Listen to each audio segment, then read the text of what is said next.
कहानी की शुरुआत होती है फ्यूचर में, जहां इंसानों की बॉक्सिंग खत्म हो गई थी क्योंकि उनके बदले लोग रोबोट्स को लड़ते देखना ज्यादा पसंद करते थे। हालांकि इन रोबोट्स को भी इंसान ही कंट्रोल करते हैं। चार्ली भी एक जाना माना बॉक्सर हुआ करता था जो अब देश विदेश में जाकर रोबोट बॉक्सिंग में हिस्सा लेता है, लेकिन काफी समय से वो लगातार हार रहा है। एक दिन उसे एक आदमी का कॉल आया जो उससे अपने $30,000 वापस मांग रहा था। उसने न जाने कितने लोगों से पैसे उधार ले रखे थे। आखिरकार चार्ली ने नेटवर्क का बहाना लगाकर कॉल काट दी। तभी मेले में उसे रिकी मिल गया। उसने चार्ली को $3,000 देने का वादा किया अगर उसका मशहूर रोबोट एम्बुश बैल से लड़ेगा। चार्ली ने भी अपने रोबोट की जीत पर $20,000 की शर्त लगा दी। रिकी मान तो गया, लेकिन उसने कहा कि अगर चार्ली हार गया तो उसे कहीं से भी रिकी का कर्ज तो लौटाना पड़ेगा। फिर फाइट शुरू हुई और जनता एम्बुश को देखकर जोश में आ गई। शुरू में सब सही था और एम्बुश बैल के वार से बचने में कामयाब भी हो गया, लेकिन तभी चार्ली लोगों से बात करने में इतना खो गया कि उसे रोबोट के पीछे भागता हुआ बैल दिखाई ही नहीं दिया। बैल ने अपनी जोरदार टक्कर से एम्बुश की टांग तोड़ डाली। चार्ली ने रिकी से फाइट रोकने को कहा,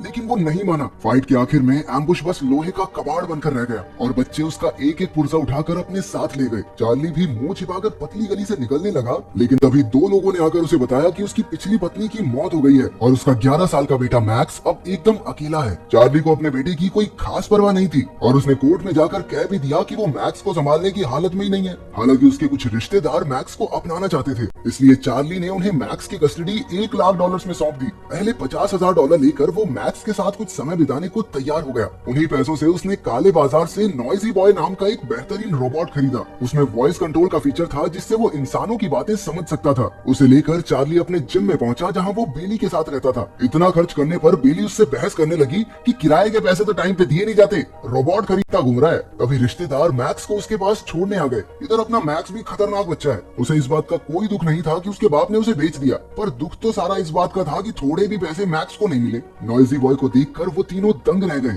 चार्ली ने वॉइस कंट्रोल चेक करने की सोची और उसने कुछ कमांड दी, लेकिन रोबोट में कोई हलचल नहीं हुई। चार्ली को लगा लो भाई पैसे गए डब्बे में, खुद्दू बना दिया दुकानदार ने। तभी मैक्स ने अपनी सूझबूझ दिखाई और रोबोट को जापानीज में कमांड दी क्योंकि वो जापान में बना था। नॉइजी बॉय ने कमांड सुनी और बस अब उसकी सेटिंग बदलने की देर थी। थोड़े टेस्ट करने के बाद चार्ली उसे अपनी वैन में लाद कर अगले कंपटीशन में जाने को तैयार हो गया। मैक्स ने वैन की चाबी चुरा ली और साथ चलने की जिद करने लगा। हार कर चार्ली को उसे अपने साथ ले जाना पड़ा। फिर वो फाइट क्लब में पहुंचे जहां काफी सारे रोबोट्स आए थे। चार्ली को पूरा यकीन था कि वो इस बार तो जरूर जीतेगा, इसलिए उसने नॉइजी बॉय का नाम मेन फाइट में लिखवा दिया। मैक्स ने उसे बहुत समझाया कि पहली बार सिर्फ छोटी फाइट से लड़े, लेकिन चार्ली ने कहा चल चल बाप को मत सिखा चल। चार्ली नहीं माना और नॉइजी बॉय को चैंपियन रोबोट मिडास से लड़ने भेज दिया। शुरुआत में तो नॉइजी बॉय अपने ओपोनेंट पर भारी पड़ रहा था। चार्ली के मन में पैसों के बारे में सोच सोच कर लड्डू फूटने लगे और इसी चक्कर में उसका ध्यान फिर भटक गया। उधर मिडास ने नॉइजी बॉय पर जोरदार वार किया। चार्ली हड़बड़ाहट में ढेर सारी वॉइस कमांड्स देने लगा, लेकिन जल्द ही मिडास ने नॉइजी बॉय का सर धड़ से अलग कर दिया। फाइट के आखिर में बेचारे रोबोट का सिर्फ वॉइस कंट्रोल सिस्टम ही बच पाया। मैक्स ने अपने बाप के जले पर नमक छिड़कते हुए कहा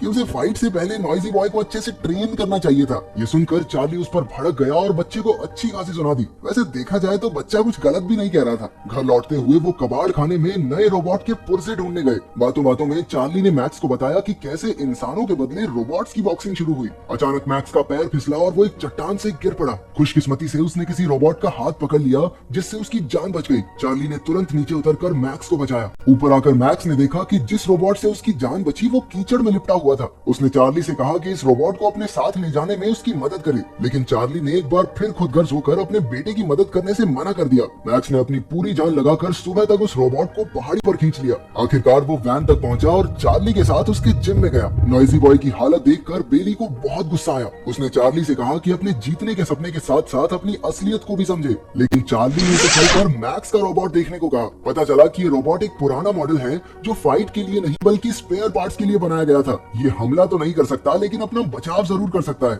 अचानक रोबोट ऑन हो गया और बेली ने देखा कि इसमें एक शैडो फीचर था, जिसके हिसाब से ये रोबोट किसी भी इंसानी हरकत की हूबहू नकल कर सकता था। मैक्स ने रोबोट का कीचड़ साफ किया और देखा कि इसका नाम एटम है। मैक्स ने इलीगल फाइट में इस रोबोट को लड़ाकर कुछ पैसे कमाने का फैसला किया। रात को सबके सो जाने के बाद उसने जिम में जाकर एटम को ऑन कर दिया। वो दोनों सैर पर निकल गए और उस रात मैक्स ने अपने पहले रोबोट को कंट्रोल करना सीखा। अगली सुबह चार्ली मैक्स को लेकर एटलांटा चला गया, जहाँ वो किसी के साथ मिलकर नया रोबोट खरीद सके। वो फिन नाम के एक आदमी से मिलने गया और वहीं मैक्स ने दुनिया के सबसे ताकतवर रोबोट ज्यूस के मालिक को देखा। उसका दावा था कि ज्यूस किसी भी रोबोट को मिट्टी में मिला सकता है। उधर चार्ली ने फिन से पैसे उधार मांगे लेकिन उसने साफ इनकार कर दिया। हालांकि वो मैक्स के रोबोट की फाइट कराने को राजी हो गया। अगली सुबह चार्ली ने देखा कि मैक्स एटम के साथ ट्रेनिंग कर रहा था। उसने खुद ही कमांड सेट कर ली थी, जिसे देखकर चार्ली काफी खुश हुआ। मैक्स को ये काबिलियत आखिर अपने पिता से ही मिली थी। फिर दोनों फाइट के लिए चले गए और मैक्स ने सामने वाले लीडर से एक डील कर ली। अगर एटम एक राउंड जीता तो उसे $1000 मिलेंगे और अगर वो हारा तो एटम लीडर का हो जाएगा। फिर फाइट शुरू हुई और मैक्स ने एटम को कंट्रोल किया।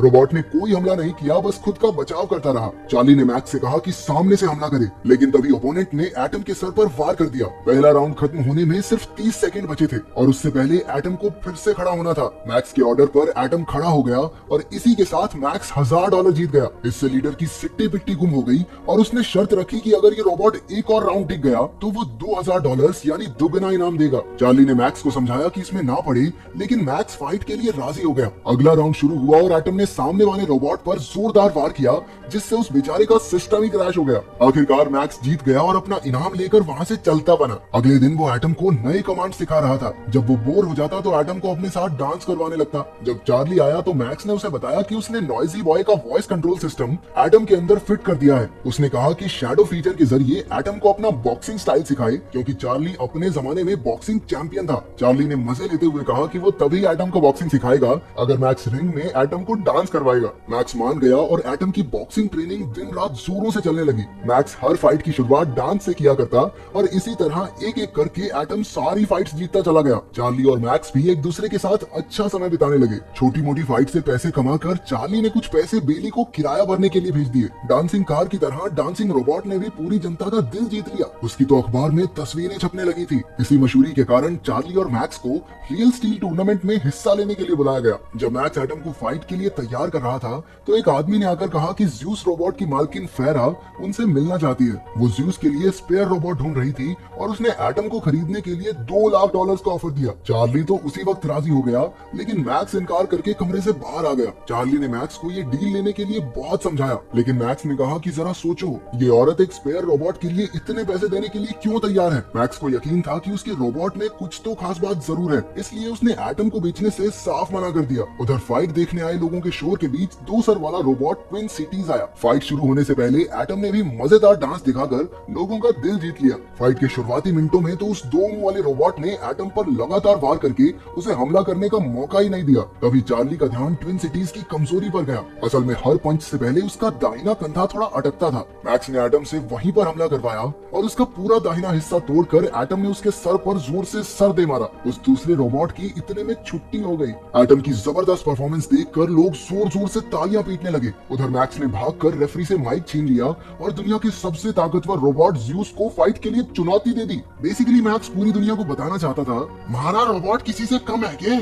सिस्टम हिला देंगे ज्यूस का। इसके बाद मैक्स और चार्ली जीत के पैसे लेकर वैन तक पहुंचे। तभी रिकी नाम का एक आदमी अपने पैसे वसूलने आ पहुंचा और चार्ली को गुंडों से पिटवा दिया। अपने बेटे की सुरक्षा के बारे में सोचकर चार्ली ने उसे वापस रिश्तेदारों के पास भेजने का फैसला कर लिया। मैक्स ने रोते हुए अपने पिता को मनाने की बहुत कोशिश की, लेकिन वो उसकी जान खतरे में नहीं डालना चाहता था। चार्ली ने मैक्स के बदले मिलने वाले $50,000 लेने से भी मना कर दिया। अपने बेटे के साथ समय बिताकर अब वो उसे सच्चे दिल से चाहने लगा था। अगली सुबह बेली ने उसे समझाया कि उसे मैक्स को खुद से दूर नहीं करना चाहिए। उसकी बात मानकर चार्ली मैक्स को वापस लेने पहुंचा और एक अच्छा पिता बनने का वादा भी किया। वहीं एटम को देखकर चार्ली ने कहा कि उन्हें ज्यूस से फाइट भी तो करने चलना है। फेरा ने मैक्स की चुनौती स्वीकार कर ली थी। फाइट के दिन ज्यूस हवा में उड़ता हुआ रिंग में कूद पड़ा। एटम के आने पर फाइट शुरू हुई। ज्यूस ने पहले ही वार में एटम को चित कर दिया। सबको लग रहा था कि ज्यूस की जीत एकदम पक्की है। एटम ने फिर से खड़ा होने की कोशिश की, लेकिन ज्यूस ने लगातार 15-20 मुक्के दाग दिए। लेकिन अगले राउंड में एटम ने आगे होकर ज्यूस पर लगातार वार किए। काफी जोर लगाकर एटम ने खुद को खड़ा रखा।